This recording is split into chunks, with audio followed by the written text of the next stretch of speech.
Bref, je voulais créer un jardin-forêt sans eau. J'ai trouvé une peuplerie, j'ai appelé mon pote. Allô? On savait pas quoi en faire. On a dit, Allez, c'est parti, on y va. Ah, il poussera ce qu'il poussera, hein. on a dessiné des plans, ça faisait pro, surtout avec des crayons de couleur, on s'est senti des architectes. On est allé voir la peuplerie, il y avait des arbres et plein de ronces. Trop de ronces. On a commencé par nettoyer un peu. En fait, c'était la jungle. Indiana Jones, c'était nous. Cette jungle est pleine de surprises. J'ai trouvé le coin à pisse. On a construit des structures, c'était joli, ça faisait Pinterest, on a fait des bacs, j'ai rempli un bac avec du compost, j'avais plus de compost, il me restait 8 bacs à remplir, j'étais déjà fatigué. Je me suis dit, Là-bas, on va faire une zone à compost avec des haies sèches. Ça va être super pour les insectes. on a fait les sèches, c'était super joli, mais maintenant, on n'a pas de quoi faire du compost. Au moins, les insectes sont contents.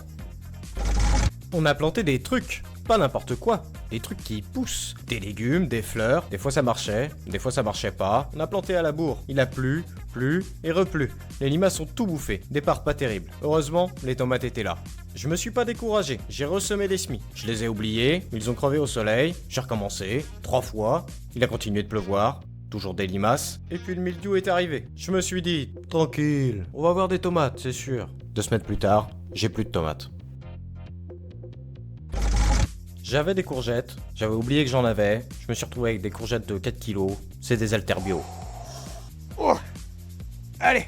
On a récolté des patates, beaucoup de patates. C'était leur bac, le sol enrichi en compost, les stars du jardin. Les patates, c'est la vie. Les autres légumes, sans eau, c'est la galère.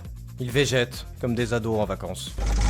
J'ai voulu faire une mille-pas, j'ai planté super serré, au début c'était marrant, on aurait dit une jungle miniature, maintenant ça devient n'importe quoi, ça pousse dans tous les sens, les courges envahissent tout, la mille-pas c'est un joyeux bordel.